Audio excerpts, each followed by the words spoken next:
Problem number 15 page number शायद 74 तुम्हारा check करो।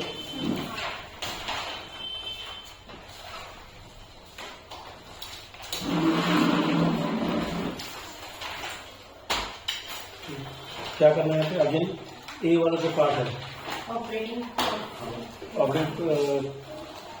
कैश फ्लो ऑपरेशंस निकालना है। ठीक है, after taking into consideration the under mentioned items Narayan made a profit of ₹5 lakh. क्या निकालना है? तो find out operating profit before working capital changes. तो ये वाला जो पार्ट है वही हमको निकालना है। शुरुआत वही प्रॉफिट से करेंगे। एक कॉलम बना, दो कॉलम बना, इसमें कोई फर्क नहीं पड़ेगा। ठीक है ना, इसमें प्लस माइनस करना है।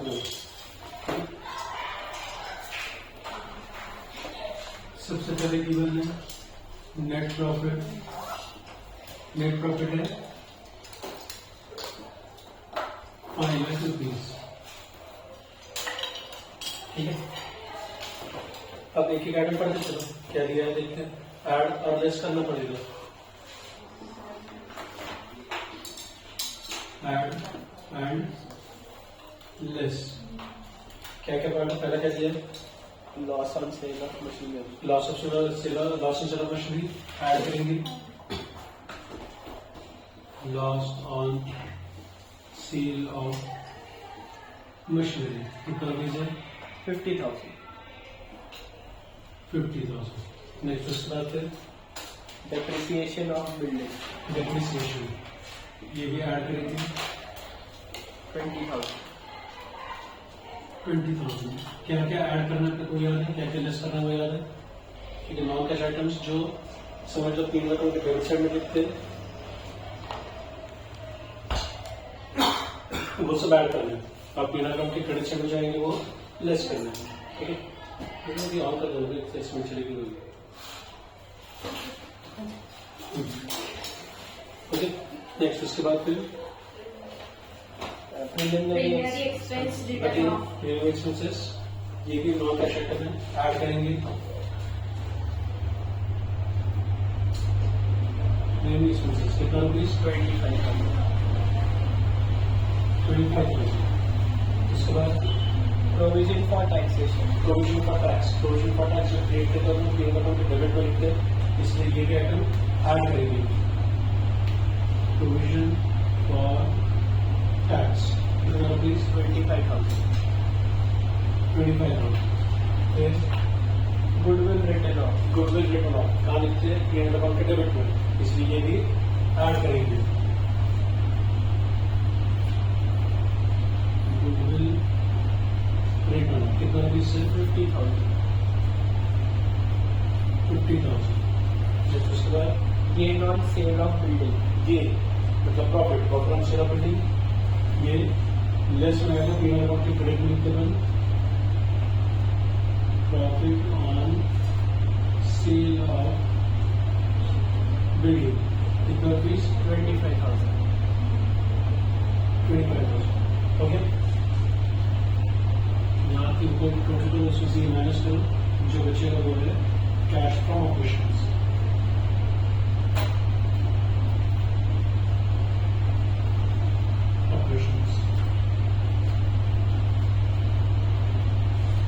कितना आता है?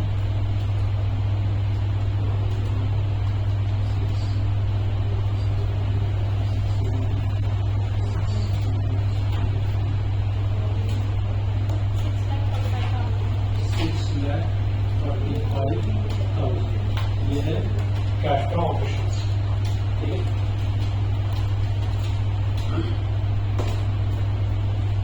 अब इसको तुम 2 कॉलम में भी कर सकते हैं, 1 कॉलम में कर सकते हैं, तुम्हारे वजह से कैसे करना है।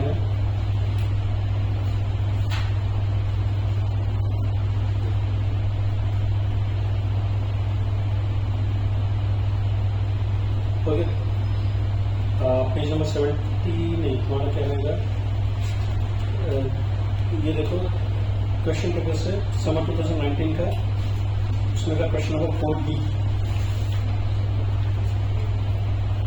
समर 2019 का question number 4B।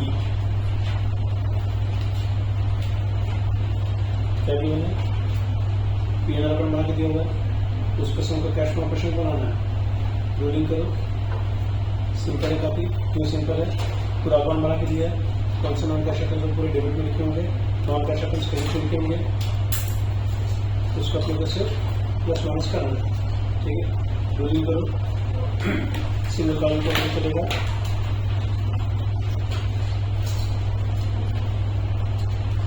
Section 40. Stage का क्या है 78. 78, क्वेश्चन नंबर 4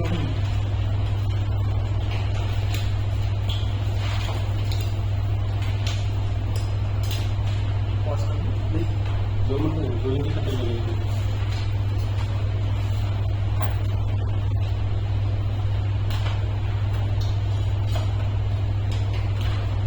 एग्जाम में यूजुअली तो ऐसे ही क्वेश्चन आते हैं।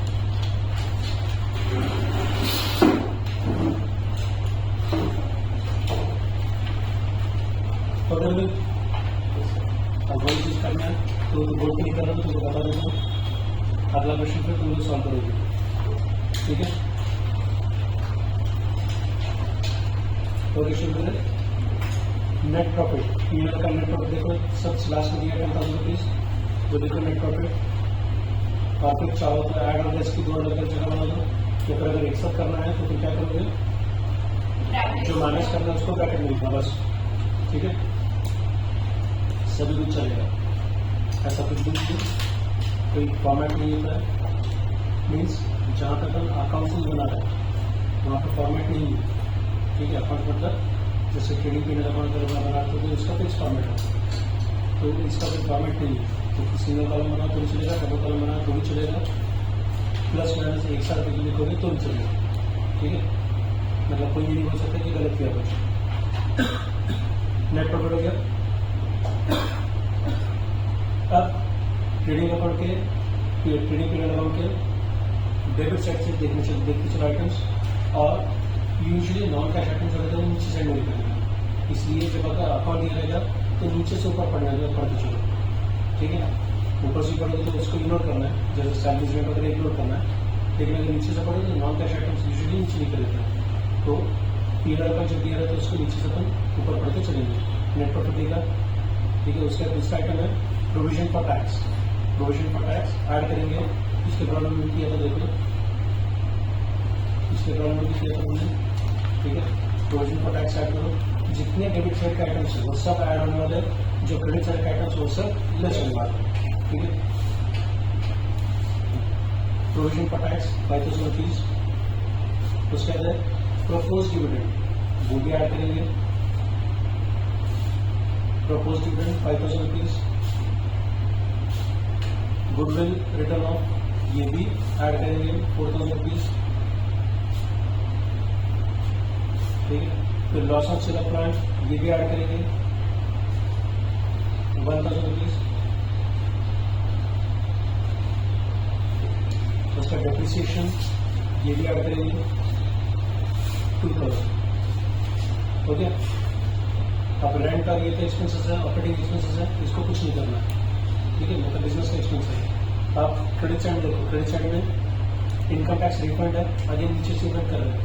ठीक है, इनकम टैक्स रिफंड है 3,000 रुपीज, नॉन कैश आइटम्स है ऐड कर लेस करना है, क्रेडिट साइड का आइटम है लेस करना है। ठीक है, income tax refund 3,000 rupees, income tax ये चीज बिजनेस यानी पर्सन का होता है।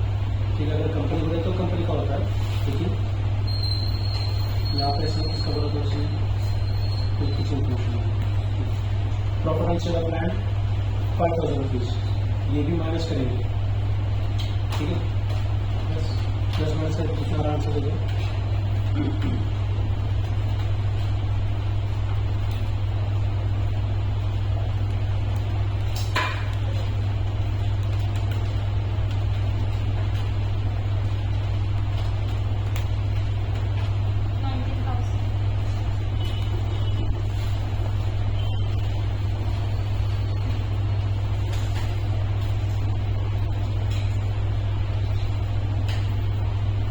हो गया सबका 90,000। अब क्वेश्चन नंबर 4C जो है एग्जाम को यही सॉल्व करना है।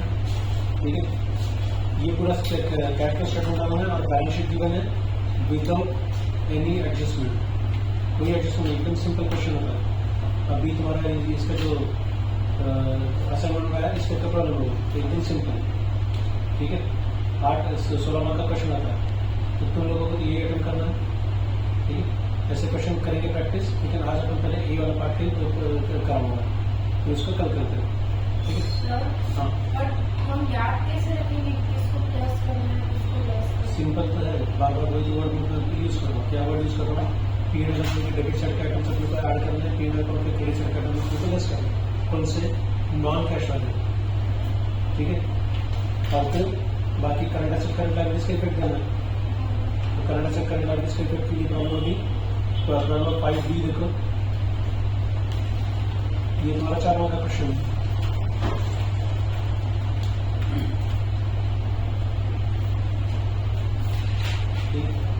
करो कुछ नहीं, वही सिंगल करो,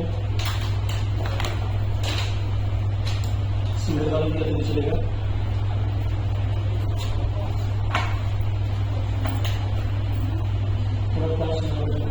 रुको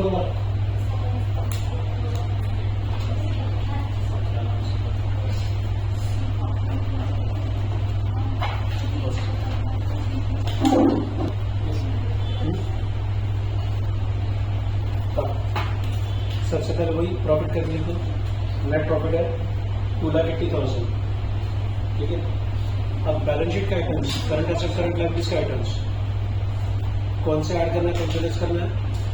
करंट लायबिलिटीज अगर इंक्रीज हुआ तो ऐड करना है, उसके हिसाब से सब कुछ ऐड करना है, ठीक है। करंट लायबिलिटीज इंक्रीज मतलब करंट लायबिलिटी इंक्रीज तो लेस करेंगे, ठीक है। अब उसका उल्टा करंट एसेट में होगा, करंट एसेट अगर डिक्रीज होगा तो ऐड होगा, करंट अगर इंक्रीज होगा तो लेस होगा, ठीक है। और वर्ड इंक्रीज और डिक्रीज लिखना है। कल मैंने गलती से लिखा था तो ऐसे ही तुम लोग भी लिख लिया, ध्यान क्या हुआ है वही चीज लिखना है तुमको, लेस में लिखना इसलिए डिक्रीज लिखना ऐसा नहीं है, ठीक है। जो हुआ है वही चीज लिखते हुए चलना है। चलो फर्स्ट आइटम क्या है? डेटर्स। डेटर्स मतलब करंट एसेट, ठीक है। ये चीज को अपने आप में बोलते चलो, उसके बाद फिर आइडिया लेस का डिसाइड करना। करंट एसेट अगर है तो क्या करेंगे, अगर इंक्रीज हुआ होगा तो क्या करेंगे, लेस करेंगे, डिक्रीज हुआ होगा तो ऐड करेंगे, ठीक है। कभी अगर अच्छे से टाइम मिला तो तुमको ये बताऊंगा कि क्यों ऐड और क्यों लेस कर रहे हैं, ठीक है। अभी तो सिर्फ याद कर रहा हूँ कि क्यों ऐड करना है लेस करना करके, लेकिन वो क्यों करते हैं इसका फिर तुमको इफेक्ट बताऊंगा। हाँ, 17 में 1,68,000 था, 18 में 1,60,000 हो गया, मतलब क्या हुआ, डिक्रीज है। डिक्रीज हो तो अपन ऐड करेंगे, ठीक है। डिक्रीज हो तो ऐड करेंगे। डिक्रीज इन डेटर्स लिखा। फिर बिल्स रिसीवेबल 32,000 से 52,000 हो गया, कैसे करके ये देखोगे, बिल्स रिसीवेबल, बिल्स रिसीवेबल मतलब करंट एसेट्स। अब करंट एसेट अगर इंक्रीज होगा तो लेस करेंगे, डिक्रीज होगा तो ऐड करेंगे, ठीक है। क्या हुआ यहाँ पे, इंक्रीज, तो लेस करेंगे,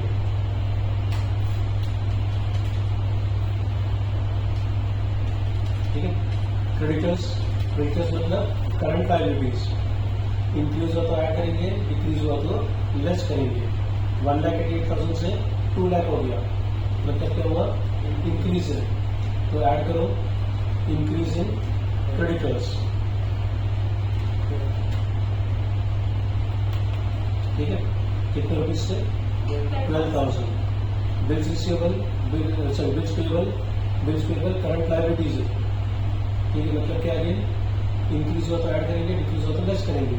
60,000 से 40,000 हो गया, मतलब डिक्रीज हुआ, डिक्रीज हुआ तो लेस करेंगे। डिक्रीज इन बिल्स पेबल हो गया। उसका स्टॉक, स्टॉक मतलब करंट एसेट, करंट एसेट में क्या चीज है, अच्छा करंट एसेट पहले क्या, इंक्रीज हुआ तो लेस करेंगे, डिक्रीज हुआ तो ऐड करेंगे। 2,32,000 से 2,60,000 हो गया, इंक्रीज हुआ मतलब इंक्रीज हुआ मतलब लेस करेंगे, ठीक है। उल्टा चलता है इसका, देखो बस मुझे सब प्लस माइनस करो।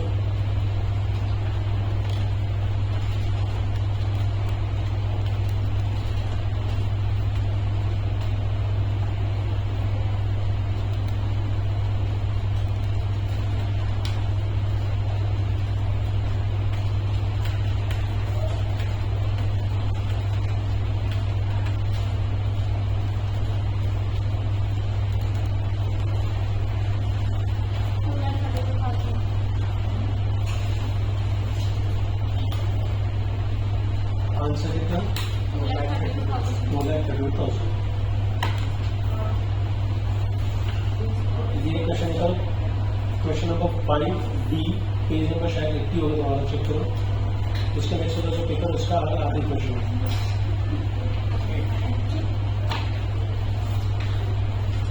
पेज नंबर 80 का क्वेश्चन नंबर 5D।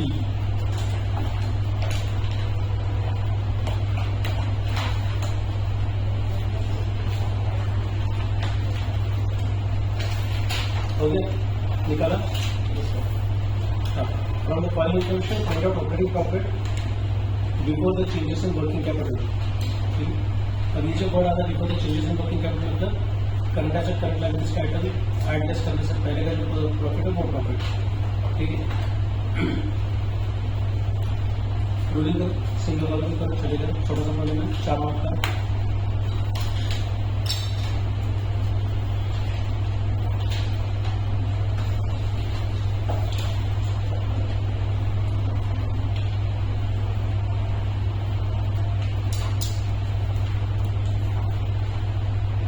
सबसे पहले प्रॉफिट 2 सालों का प्रॉफिट हमने दिया है 18 और 17 का।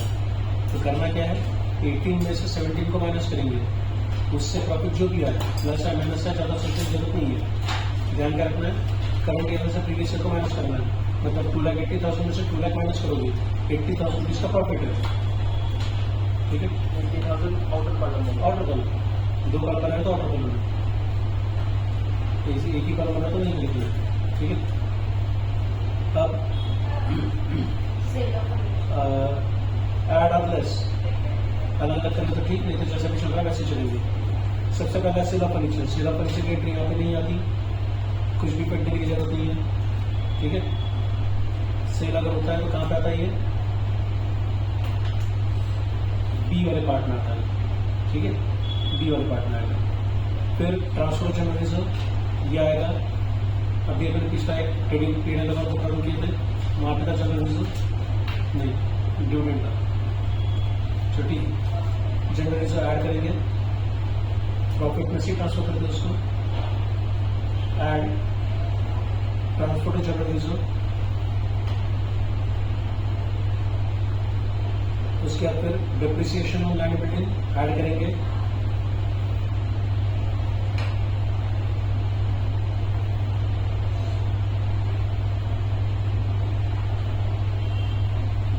Loss on sale of machinery add करेंगे, पीरियड के डेबिट में लिखते हैं अपन, प्रोविजन फॉर टैक्स ये भी ऐड करेंगे,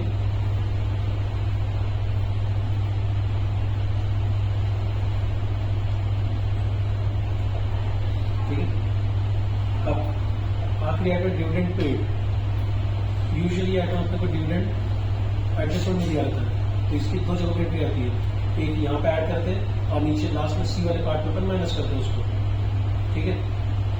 तो एज्यूमिंग कि अपने को एडजस्टमेंट नहीं दिया हुआ है, इसको पहले अपने को ऐड करना है और फिर बाद में नीचे लेस करना है। तो नीचे वाला पार्ट तो अपन बना नहीं रहा है, इसलिए सिर्फ एक ही फैक्टर का देके ऊपर ऐड करेंगे। ऐड करो इसको 30,000 रुपीज, लेस और आइटम शायद कुछ भी नहीं है, बस टोटल कर दो, वो तुम्हारा कैश फ्रॉम ऑपरेशन से।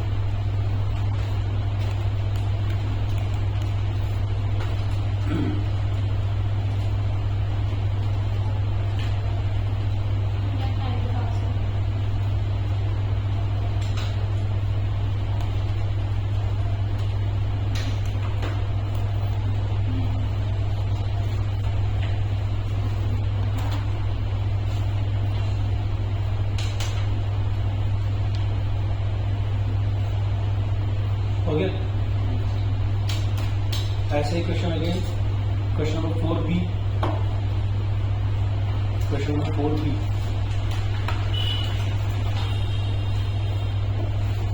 यही चीज करना है जो लेबल करना है। ए वाला पार्ट रोलिंग करो, सिंगल कॉलम से तो चलेगा।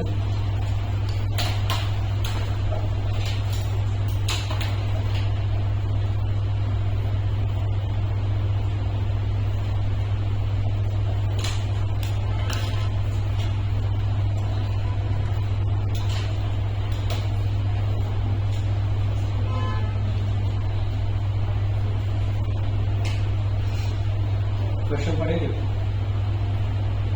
From the following, calculate the operating profit before changes in working capital. The net profit of a company for the year rupees 1,750. Net profit given 1,750. अब उसमें प्लस और माइनस करना है जैसे पिछले प्रॉब्लम में किए, ठीक है। अब पिछले प्रॉब्लम में किए और ये प्रॉब्लम में किए करेंगे। वो क्वेश्चन था 4 मार्क का, ये क्वेश्चन है 8 मार्क का, ठीक है।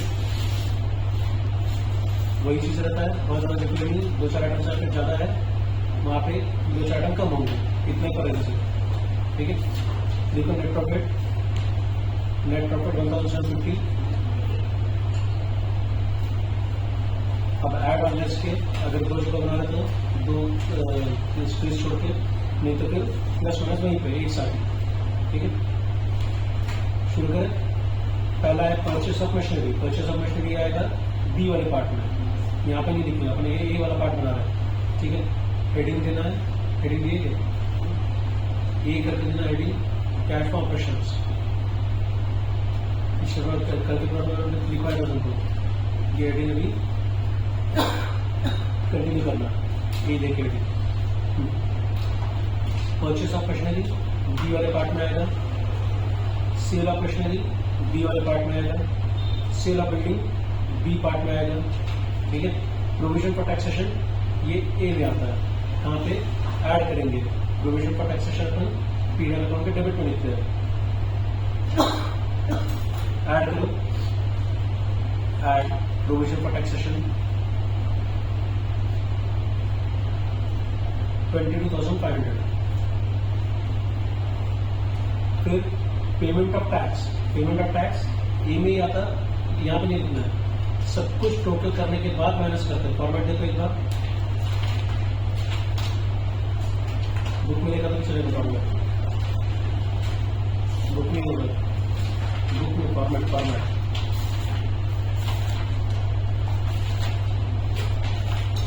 इनकम टैक्स देखो कहाँ लिखा है, इनकम टैक्स पेड ए वाले पार्ट में सब टोटल करने के बाद आखिरी लिखो, वही चीज करना है। तो अभी नहीं लिखोगे इसको तुम, ठीक है। नेक्स्ट उसके बाद payment of dividend. Payment of dividend again जैसे पिछले प्रॉब्लम में बताया, यूजुअली आइटम आएगा एडजस्टमेंट दिया रहता है, इसकी दो इफेक्ट आता है, एक यहाँ पे ऊपर आता है, एक तो नीचे आएगा, नीचे मतलब सी वाले पार्ट में आता है, ठीक है। तो अपन ए वाले पार्ट का इफेक्ट अभी देंगे, ठीक है। ऐड करो पेमेंट ऑफ डिविडेंड, मतलब यहाँ पर जो एंट्री थी है डिविडेंड प्रपोज करने की एंट्री थी, ठीक है, 13,000 रुपीज। और जो पे करेंगे वो आएगा सी वाले पार्ट में, अपन जब पूरा क्वेश्चन करेंगे उसमें तुमको दिखेगा, ठीक है। फिर loss on sale of machinery add करेंगे, loss on sale of machinery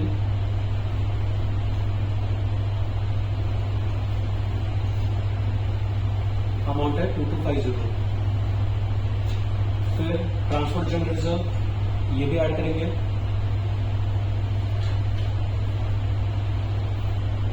$5,250, ठीक है। फिर profit on sale of machinery less करना है, अगर तुमने ऐड और लेस अलग अलग नहीं बनाया तो इसको ब्रैकेट में लिखना है आउटर कॉलम में। Loss on profit on sale of machinery 11,250 bracket में लिखना है, ठीक है। फिर डेप्रिसिएशन ऑफ बिल्डिंग ऐड करेंगे,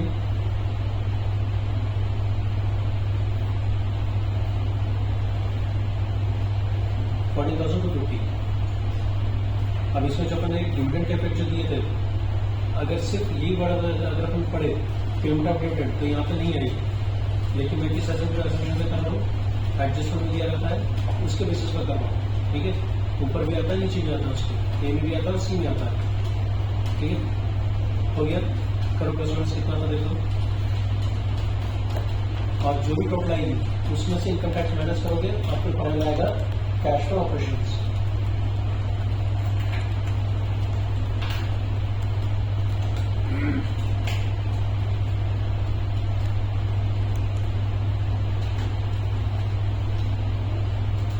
कितना है कैश फ्लो ऑपरेशंस?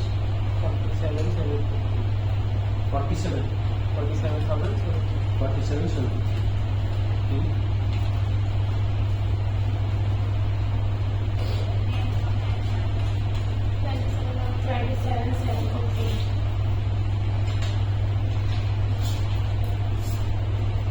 वो माइनस लिखा नहीं करेगी इनका क्या बनते तो फाइनल आज कितना 27,750। ठीक है, ये वाले पार्ट के जितने क्वेश्चन अपने पास वो सब अपने कंप्लीट कर लिए। अब कल मैं करूँगा तुमको जहाँ पे पूरा स्टेटमेंट को बनाना है, ठीक है, विदाउट एडजस्टमेंट वाले। और तुमको जो पढ़ के लिख रहा था तुमको ये बोला था कि अकाउंट्स जो एडजस्टमेंट अकाउंट बनते वो पढ़े थे। एडजस्टमेंट अकाउंट मतलब ट्रांसफर दिया हुआ या फिर कोई आइटम दिया है उसमें प्लस माइनस कुछ हो रहा है, करंट कुछ परचेस हुआ, करंट सेल हुआ था, तो उसका क्या क्या इफेक्ट आता है। कंट्रोल जो है वही सेम नहीं आती थी, तो एक बार देखो, ठीक है। अगर हुआ तो कल मैं एडजस्टमेंट वाले प्रॉब्लम कराऊंगा, एक आध एडजस्टमेंट वाला कराऊंगा। हमने कंट्रोल कर चुके हैं, इसमें सिर्फ एडजस्टमेंट वाले प्रॉब्लम में नहीं करा पाया फिलहाल, नहीं तो शुरुआत में इसी करनी पड़ती है। ठीक है, शुरुआत में जो प्रॉब्लम है 1 2 3 4 शायद है जहाँ पे एडजस्टमेंट का इफेक्ट क्या रहता है वो समझना, तो तुम कंट्रोल कर चुके हो इसलिए तुमको नहीं करा। ठीक है, लेकिन पढ़ के आओ तभी समझ में आएगा। ठीक है, चलो ये तो हो गया, रेशियो डिस्कस करेंगे, ये तो कंप्लीट।